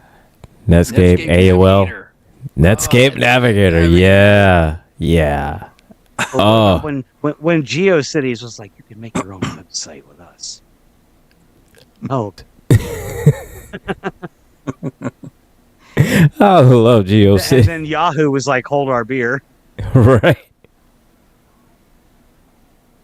Netscape. God. Navigator. Oh yeah. Well, But I do miss Netscape Navigator. Oh, it did. I mean, and a lot of people believe that like AOL was like the internet. It wasn't the internet. It was a self-contained system. They had a web browser. It was called Web Crawler because I remember if you clicked on it, it had some stupid animation of a Of a spider. spider in the Spider. web. Yeah. Mhm. with it blinking its eyes. Like I was like, okay. But then I mean, we're talking about days when like you'd meet people online, like, hey, what do you look like? Okay, well, give me a day and a half. I'll send you a picture. It took me that long to upload. It's like, right? Give you a day and a Then you get into like Kazaa and LimeWire. Oh yeah. And I'm gonna down. the song and about 5 other viruses along with it. Right. What I remember was the first video I tried to download was that Star Wars fan film called Troopers. Oh, With the Yeah. Boys Yeah, song. Mhm. And they respond to the domestic disturbance at the Lars Ranch and or the farm and Yeah. shows them killing to download that over Wow. Kazaa. And the thing about Kazaa and LimeWire was that they used multiple sources. Yeah. They would download Yeah. pieces from multiple sources so that you could download it faster. That was faster. Like if Yeah. I was downloading it from one source, it probably would have taken a month. yeah. Like if you were downloading Oh, yeah. like a torrent, but it was Torrent, right? yeah. Yeah. the If you torrent. download for the Yeah. torrent, but get this. When I first got high-speed data and first I was like, you can't tell me shit now. I can download this shit in less than an hour. And before it would take me days. See, that was a good thing about working at Intel because I had a T3 Mhm. line in my lab, and I would always try to delete the history and get the history out, but then there was a server that would basically look at everything and take snapshots of everything. I'm like, and he goes, "Did you download this thing?" Blah, blah, blah, blah, blah. And I was like, "Yeah, I did." He goes, "Why didn't you save me a copy?" I was like, "I have a copy for you." I said I made all these discs for you. Like, so I would make like discs for him and discs for me, and downloading stuff. But yeah, because we had FTP sources Right. of Intel in Israel, and they would grab all that stuff and put it in. Oh wow. That server just dry snitching on you. That server just snitching on you. And even with Kazaa and LimeWire when they were a thing, the thing that made them innovative is that like they were downloading from 5 sources, a file from 5 sources. If one was weak, it would drop that one. Yeah. And look for a stronger source. Right.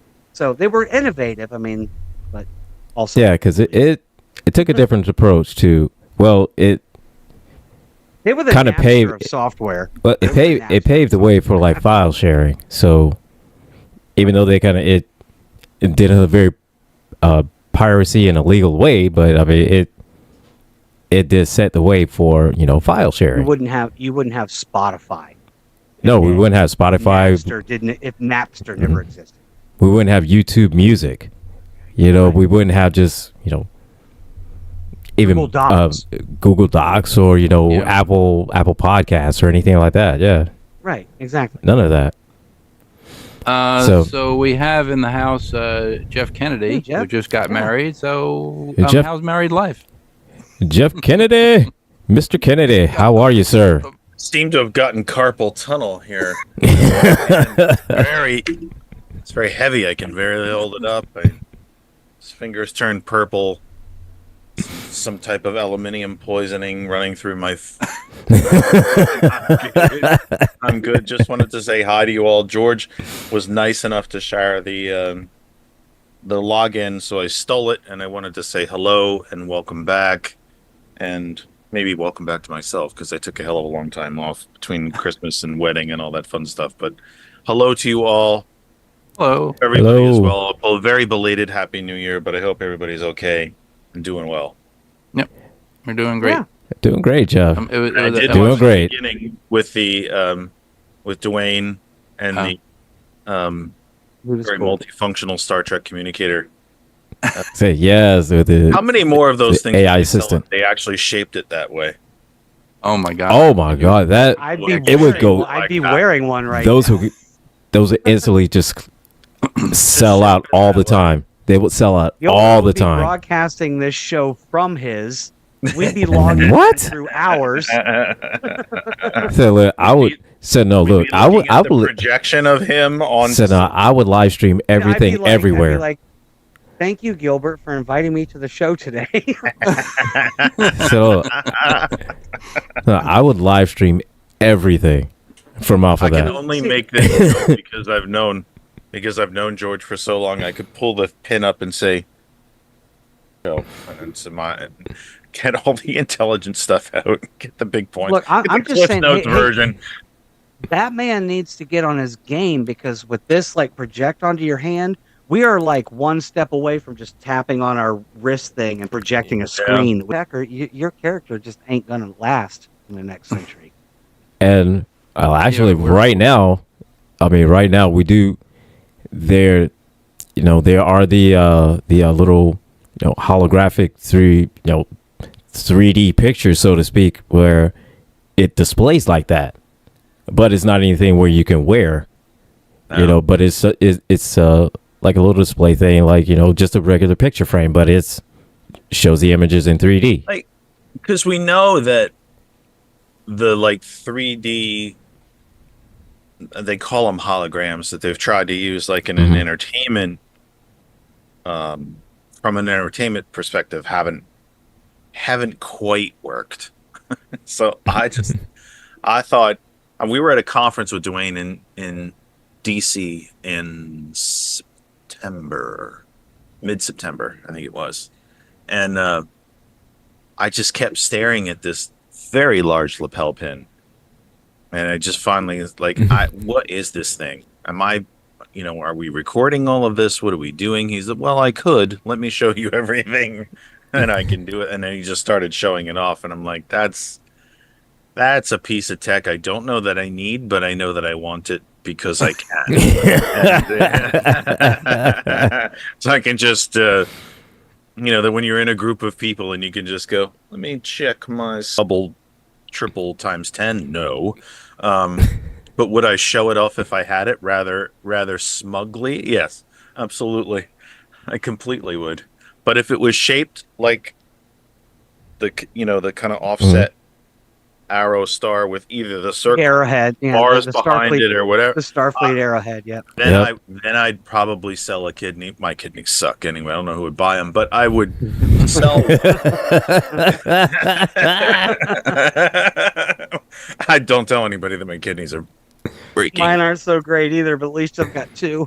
They're full of stones and failing as we speak. But other than that, I'd probably try. You say you got a couple kidneys that are slightly used, Jeff? Yeah, overused. And as soon as somebody comes up here now, Yeah. So, right? Well, would you like? I will tell you something that is emergency transport. Right, emergency transport. Out of this date. Interchangeable. Science has already determined that that's completely factual. They are interchangeable. Transporter technology is we're perfectly capable of it. It's not a terribly difficult thing to build, to completely not only just and store. Just think of the sheer number body. Think of the sheer number of atoms that are in a body that you would have to transport. And the energy. The energy is the problem. He also talked once about a lightsaber. We could make a lightsaber perfectly fine. Forever. Ad infinitum. There's never an end to it except when the energy itself disperses. It's the science fiction part of the lightsaber is the tip of the sword. That it either bends back upon itself or knows, or the inherent technology that knows to only make it a certain distance. Yeah, I think Hacksmith. On the power source too. It would last about 2 seconds. Oh, well, see, but there's a group of YouTubers that are called Hacksmith, and they've developed a tungsten, tungsten one, which I thought. But they're wearing a backpack that looks like a Ghostbusters proton pack, and they have a huge cord that connects to it. Well, see, here's the thing: they've changed that. They've actually upgraded because that was their proto saber, mini lightsaber, so to speak. Difference is that on the proto saber one of the proto saber ones is that they actually had a bar or blade, almost like a blade. It had a bar that heated up. Yeah. Right. So that determined the length. To determine the length of it. Jeff was saying, not just turning on a flashlight and the light goes on until it just. It brings to mind the episode of Rick and Morty where he makes him the lightsaber and he drops it. I made him a lightsaber. He dropped it vertically. He dropped it completely vertically. Give some credit to Star Wars that apparently lightsabers have some internal safety device that when you drop it, they always turn off. You're right. Yeah, it shuts. Right? Yeah. So only thing I can think of it to that, I used to think that for whatever reason that whoever's lightsaber it was, they used the Force in order to, use the lightsaber. Yeah. For whatever reason, that's what I always thought. Don't know why, don't ask me. I just that was just me. Well, that was a big thing about lightsaber combat in Star Wars. They used to say, like, you watch the original series, and it's basically they're just pounding on each other like they were holding claymores or something. Yeah. They're just pounding on each other. And then you get into the prequels, and they're dancing like ballerinas and flipping and all that stuff. But they'd always said that, like, lightsabers were supposed to be heavy and hard to wield. Right. And using the Force allowed them to do it. And then all of a sudden, they're just it's nothing. They just twirl them all around and do fancy stuff. Well, that's like the dark saber, the Mandalorian. Like when he's using it, it gets heavier and heavier. He's trying to swing it like an axe, and when Bo-Katan Kryze uses it, she's able to use it like you can't use it like an axe. It's not an axe. It's a sword. She uses it like a foil if she were a fencer. Yeah. So. And I think that's what the Master Forger said something to the Mandalorian is that you're not using it right. That's why you're having such problems with armor, it. Yeah. The armor, yeah. He said you're not using it right. And again, being nerds, whenever you're watching sci-fi, suspension of disbelief is a skill you must possess. Oh, You have to. You have to. Otherwise, you will be just like Neil deGrasse Tyson and You'll pick everything constantly apart because just you have no pick everything imagination. apart because you're just like, well, that doesn't abide by the law of physics.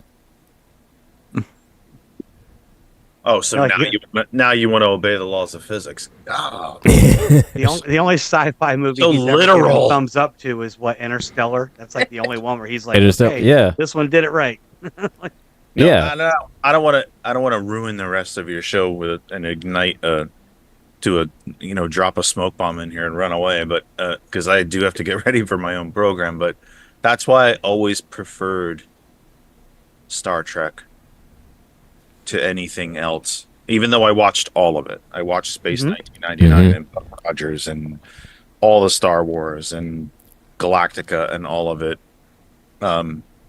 Is that, and honestly, I think even maybe the sci-fi reboot of Galactica was even a little as like raw and dirty as it was, and I mean dirty as in like gritty.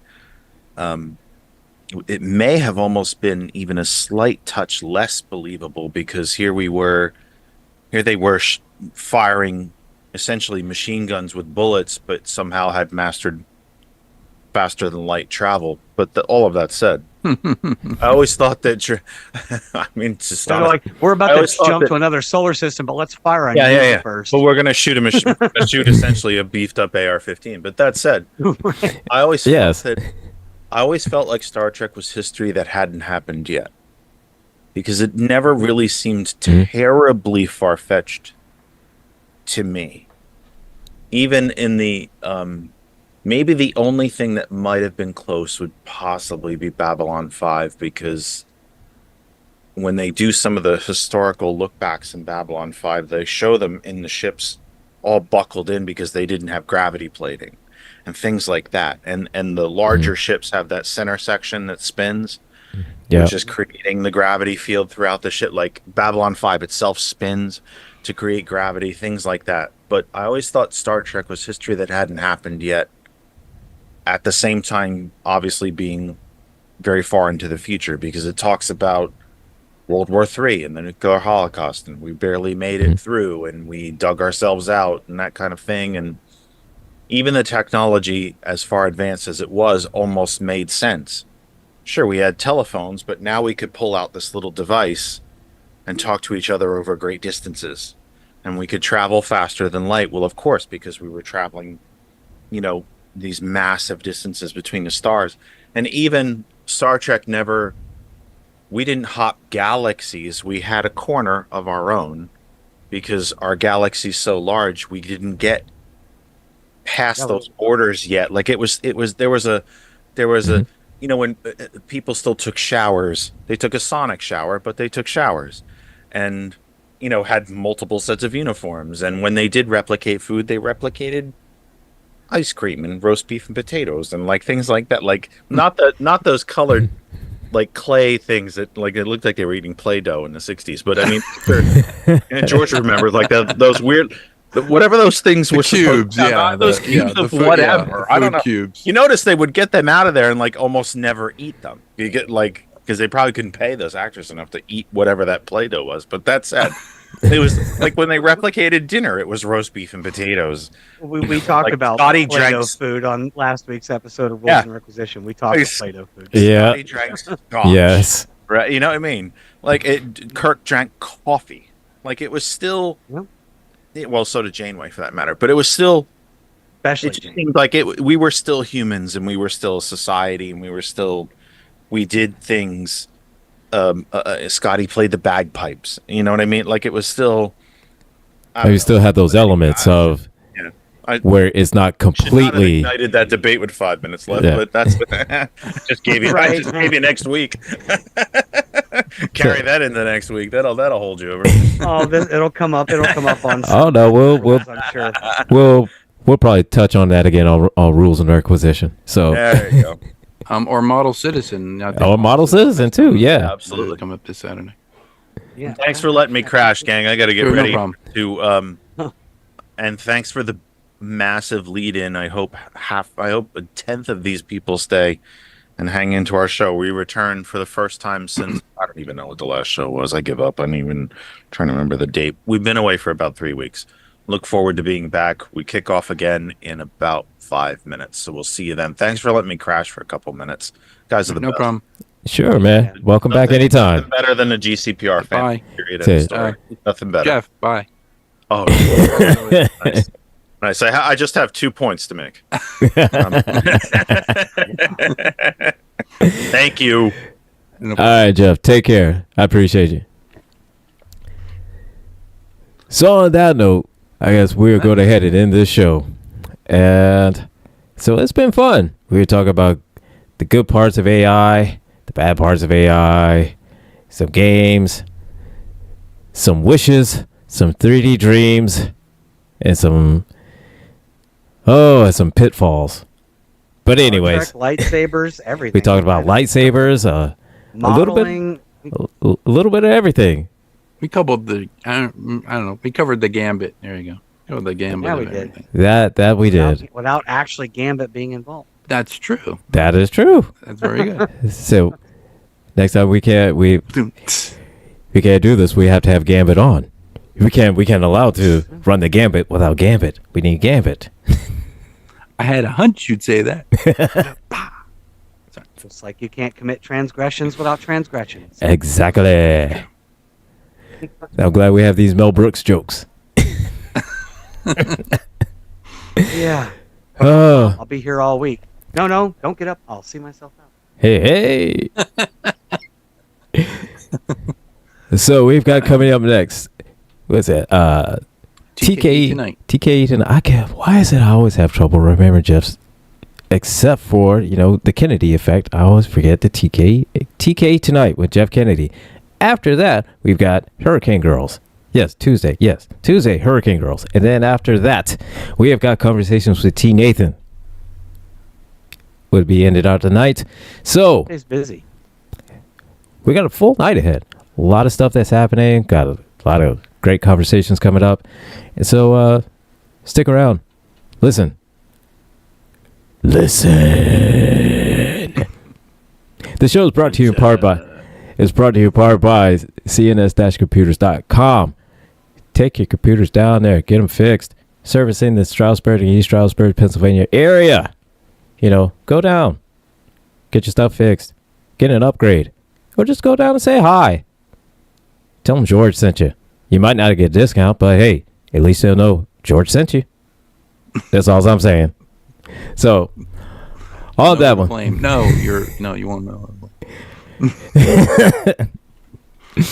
So on that one, I will say to everybody, George, Gretchen, always great time to have you all here. Thank you, sir. And everybody, good night. Take care.